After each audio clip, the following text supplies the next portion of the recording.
Dr. Ekuru Aukot, the then party leader of the Third Way Alliance, launched the Punguza Mzigo initiative in this country. It became very popular with Kenyans. Kenyans embraced the Punguza Mzigo initiative. It was a populist initiative.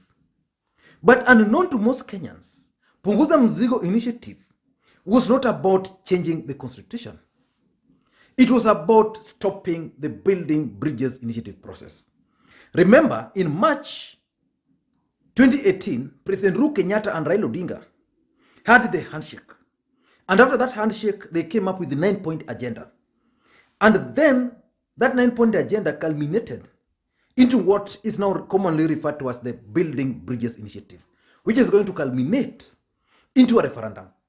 That handshake and the Building Bridges initiative process was never embraced by everybody in this country. So the idea of changing the constitution was something which certain politicians in this country were willing to go to any length to stop.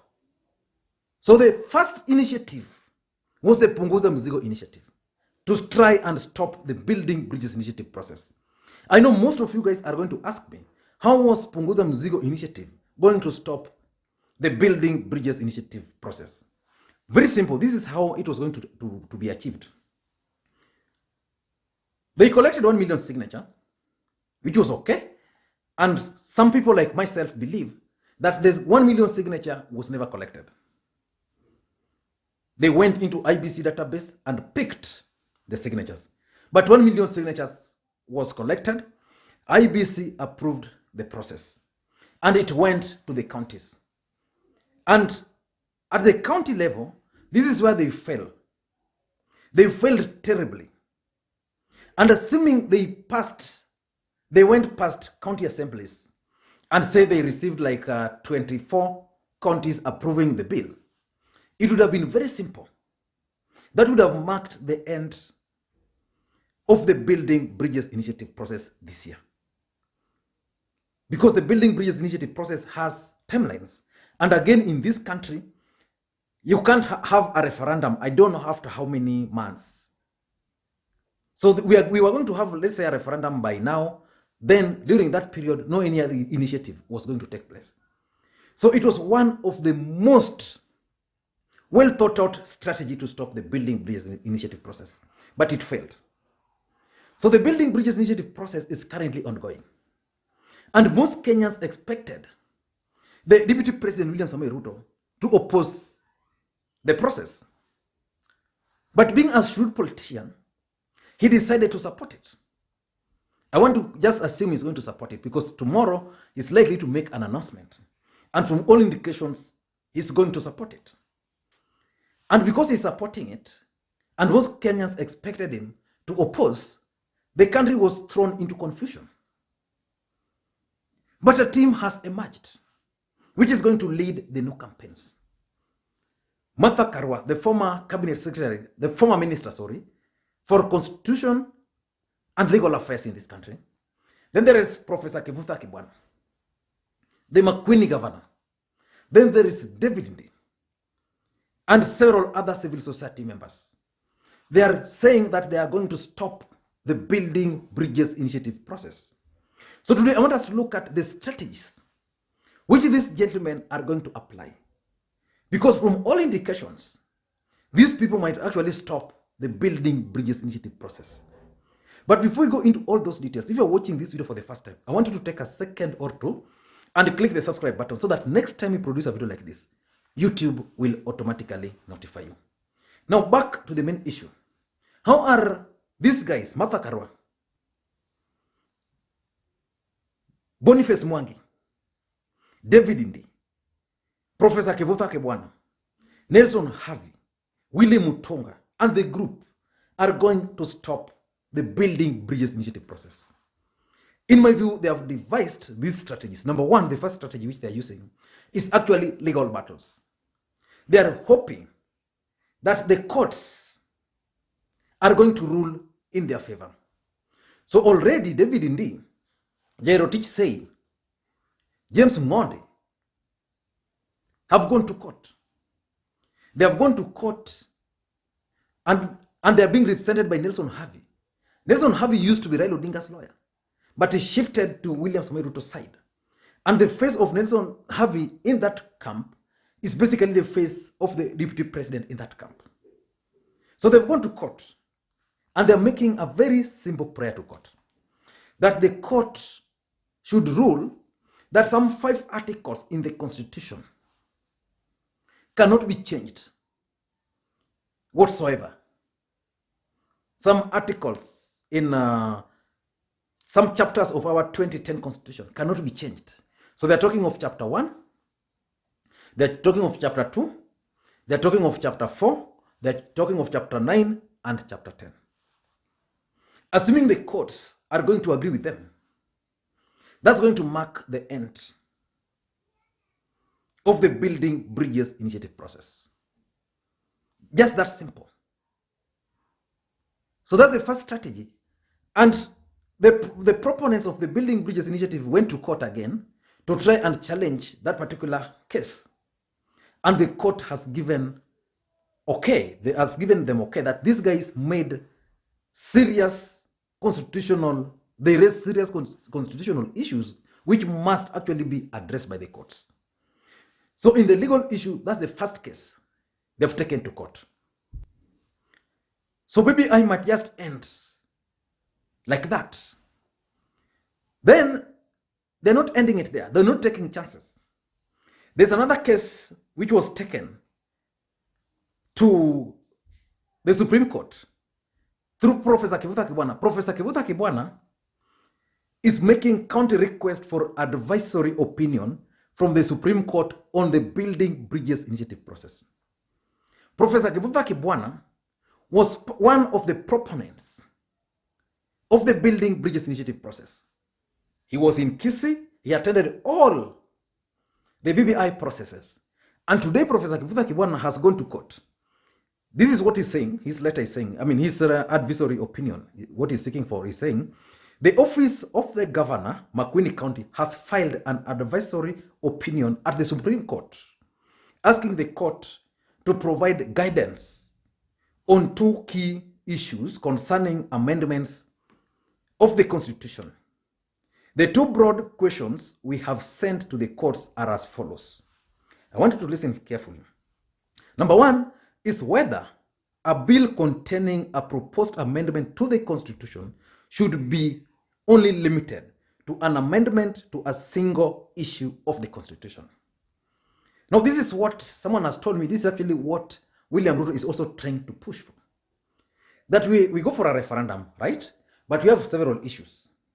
So if you don't agree with the changes to the executive, you say no.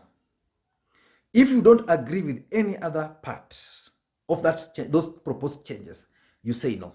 So that you have, let's say, 10 questions. So if you only agree with one, then that's what you will say yes to. So that's the first strategy. Then they are also saying, number 2, whether national or county governments or state or public officers acting in their official capacities can be promoters of a popular initiative, and whether it is constitutionally acceptable for a government or state or public officers to use public resources to finance and seek support to amend the Constitution through a popular initiative. Again, if you listen to that particular request, the opinion they want to seek, it is very clear that these guys are well aware, because Professor Kivutha Kibwana was part of the team. In fact, someone was saying that Professor Kivutha Kibwana is asking the court whether county governments can use their resources to challenge the BBI, and is also using county resources, because his letter is actually on Makueni County government letterhead. But that's besides the point. Basically, they have realized that this initiative is being funded and fully supported by the government. The chiefs are the one collecting signatures, right? President Uhuru Kenyatta launched this document as part of state function.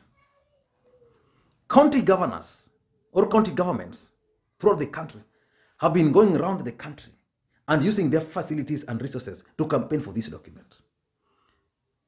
So he wants the court to rule that. So assuming the court is going to make that declaration, that state resources and state officers like county commissioners, the chiefs and the assistant chiefs cannot be party to this popular initiative, cannot promote it, again, is going to mark the end of the Building Bridges initiative process, because already chiefs, the assistant chiefs, the county commissioners, the police, the governors are already pushing for this particular initiative.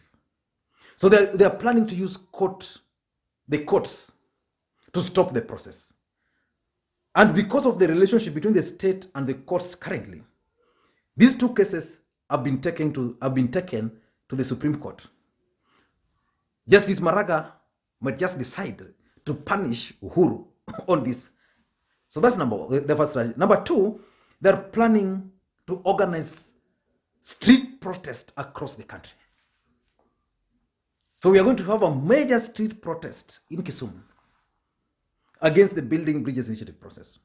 They are also planning to organize major street protests in Nakuru, in Eldoret, in Nairobi, in Mombasa, in Garissa, in Wajir, everywhere. So the idea behind this street protest is to force the government to listen to them. But we need to work. In my view, that strategy is not going to work for them. Why? Because I strongly believe it's already late. Number two, it will be difficult to organize street protest without the backing of a political class. William Ruto is now supporting the document, though reliable information is saying that he's actually going to fund this thing. But the mere fact that he will not be physically present to advocate for these demonstrations, I don't think they will work. Then do you think we can have a serious demonstration in Kisumu, for example, or even in Nairobi, without President Uhuru Kenyatta and without Raila Odinga on your side? I don't think so. So the kind of demonstrations we are going to have ni kama zile za Boniface Mwangi, where you paint pigs, you take to parliament. But those ones will not move the government. The government cannot be moved by small things. The third strategy is that they want to lead the no campaign. So they're going to try the legal battle. If it fails, then they go to the streets. If the street fails, then they're going to lead the no campaigns. So they're going to say now, we want to oppose this document. So basically, the idea of legal battles and the street protest is actually to build momentum, because they know so well that those two are likely to fail. So they're going to build a momentum. And once that momentum is built, they're now going to say, tumejaribu hii imekata, hii imekata. No, let the people decide. We are going to go to the people. So they're going to lead the no. And because the fact of the matter is, the Building Bridges initiative process is not very popular with the Kenyans. Those who are supporting it because of Uhuru Kenyatta, because of Raila Odinga. So that's what they are intending to take advantage of. So they're going to use several issues. The first issue is the expanded executive. The truth of the matter is that we are going to expand the executive. We are going to have a prime minister, we are going to have a president, we are going to have a deputy prime minister, two of them, and also a prime minister. So that's executive being expanded. So they're intending to use propaganda to persuade Kenyans against voting for this document based on that. The other thing is the economy. Can the economy fund a referendum? That's the other issue they're going to use. It's projected, according to IBC figures, that Kenyans will spend around 14 billion. We are talking of 14 billion Kenyan shillings when we know currently that even mask the government cannot provide.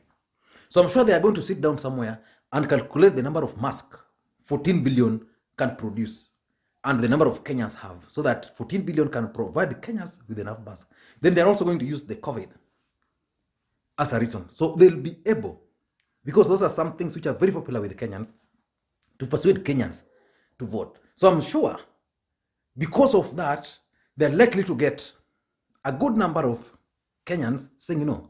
But I don't think they have what it takes to defeat the system. And the fourth strategy which they're using is parallel signature collection. So the Building Bridges Initiative process is ongoing. They have actually met the threshold, the 1 million signature. By today, I'm told they're almost at 3 million, according to what was announced. That one, if you remove those who signed online, because the online signatures, someone will also go to court to challenge whether it can actually be allowed constitutionally. So the fact is, the signature collection is a bit slow.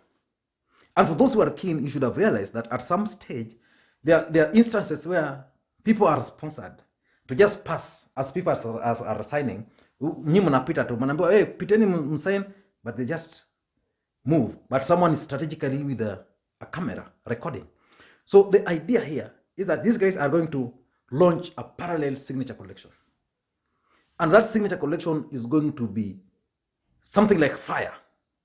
Kenyans will be trooping to those booths to sign, just to scare away. So if these guys have collected 4 million, they intend to collect 5 million. So from there, people will start thinking, okay, if they've managed to collect 5 million signatures, then they can actually win this thing. And their idea is to go to court, use those signatures to challenge the process. And lastly, is the state.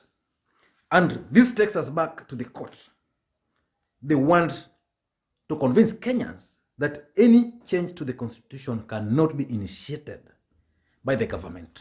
I don't know what you think, but do you think this team has the ability, the capacity, the wherewithal to stop the Building Bridges Initiative process? Let me know your thoughts on this matter. Thank you, guys.